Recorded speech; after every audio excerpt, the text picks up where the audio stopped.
Right now, 3 different federal payments are about to land in Canadian seniors' bank accounts on the exact same day, and one of them is completely new, with a name most people have never even heard before.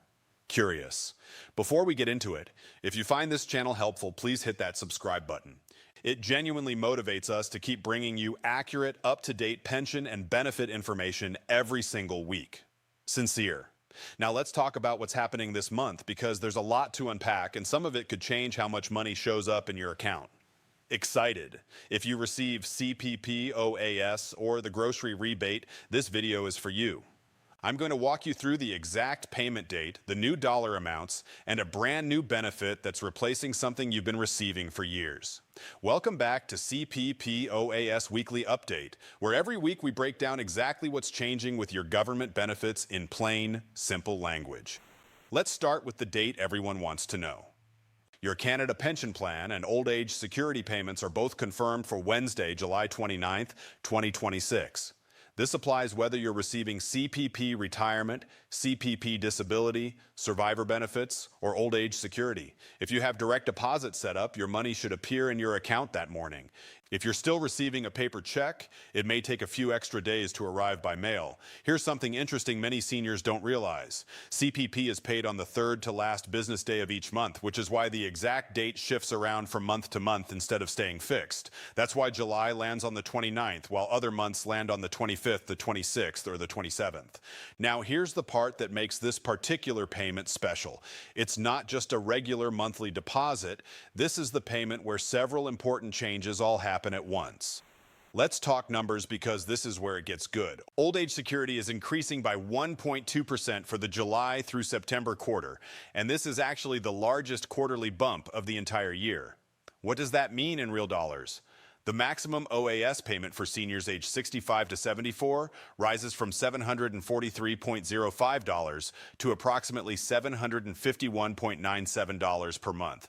For seniors 75 and older, the maximum climbs to roughly $827.17 per month. Now, I know what some of you are thinking. That doesn't sound like a huge jump, and you're right, it's modest. But here's why it matters more than the number suggests. This same payment date also triggers the annual recalculation of the guaranteed income supplement, the allowance, and the allowance for the survivor. These 3 benefits don't just adjust with inflation like OAS does every quarter. They get a full annual reset, and that reset is based on your completed 2025 tax return. So if your income changed in 2025, maybe you stopped working, sold an investment, or started drawing more from your RRIFI, your GIS amount could shift quite a bit, starting with this July payment. It could go up, it could go down. It depends entirely on what your 2025 tax return shows. This is exactly why filing your taxes on time matters so much, even if you think you don't owe anything. Service Canada uses that return to calculate what you're entitled to. Now, here's a curious little fact most people miss completely. If your July deposit looks different from your June deposit, there are really only 3 possible reasons: the quarterly OAS rate increase, the annual GIS reset based on your 2025 income, or an adjustment to the OAS recovery tax, sometimes called the clawback. Speaking of the clawback, let's touch on that briefly, because it affects more seniors than you might think. For 2026, the OAS recovery tax begins when your individual net income rises above approximately $90,997. For every dollar you earn above that line, your OAS gets reduced by 15 cents. If your income climbs high enough, that reduction can eventually bring your OAS all the way down to 0. If you're close to that threshold, it may be worth having a conversation with a tax professional about how you're withdrawing from your RRIF or other accounts. Even small adjustments to timing can sometimes make a real difference. Now let's move to something completely new, something many of you have been asking us about. There's a benefit changing its name this month, and if you don't know about it, you might be confused when you see it on your bank statement. For years, you've received something called the GST or HST credit. That name is gone now. As of July 2026, it has officially been renamed the Canada Groceries and Essentials Benefit, or CGEB. Now, don't worry. The eligibility rules, the payment calculation, and the overall structure remain exactly the same as they were under the old GST credit name. If you were receiving the GST credit before, you'll almost certainly keep receiving this benefit now, just under its new name, and importantly, at a higher amount. Here's where it gets genuinely good news. Along with the name change, there was a 25% increase to the benefit amount, and that increase is locked in for 5 full years, running from 2026 through 2031. But that's not even the full story. Back in the spring, many of you already received a separate one-time bonus payment. That one-time top-up was designed to raise what a family of 4 received last year from $1,100 up to $1,890 for the year beginning in June 2026, and it raised what a single individual received from $540 up to $950. Let me give you a concrete, real example, because numbers on their own can feel abstract.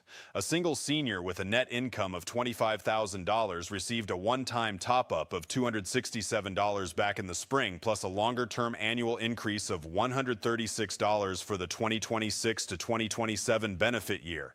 Added together, that's a total increase of $402 on top of what they were already receiving. So if you're a senior living on a modest, fixed income, this is real, meaningful money.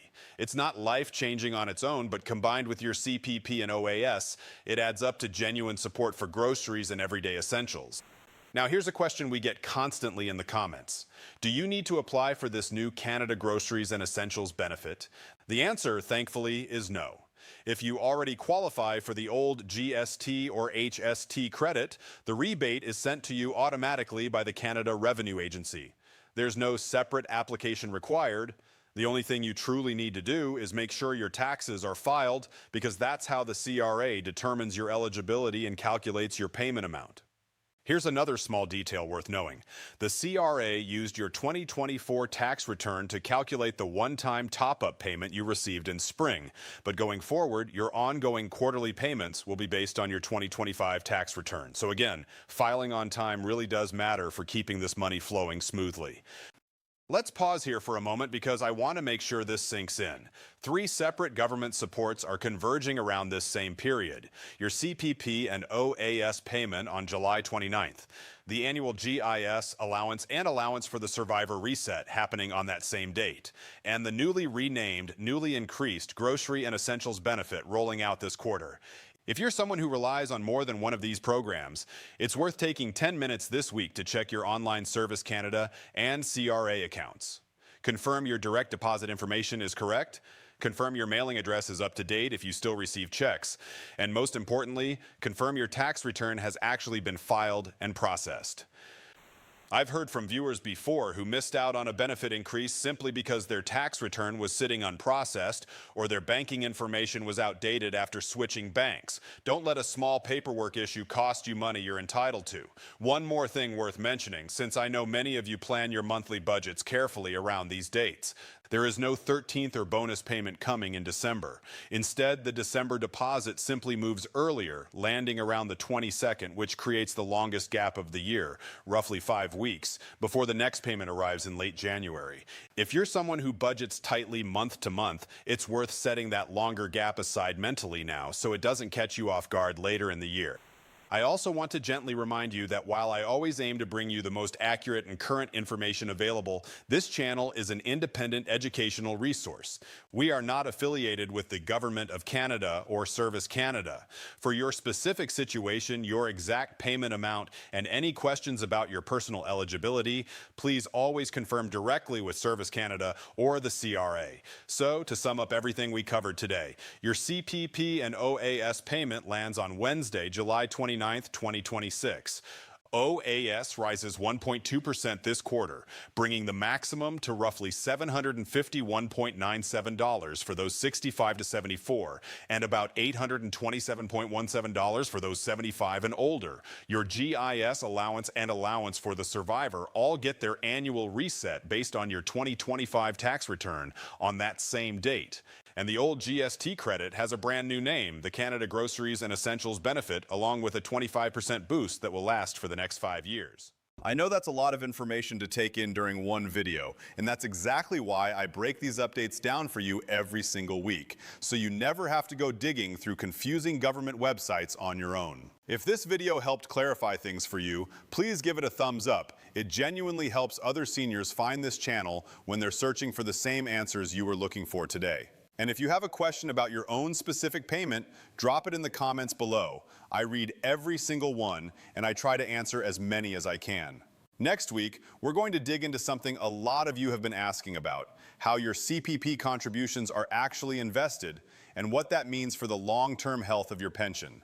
It's a topic that sounds complicated, but I promise to make it simple and clear, just like always. Until then, take care of yourselves, keep an eye on that July 29th deposit, and I'll see you right here on CPP OAS Weekly Update very soon.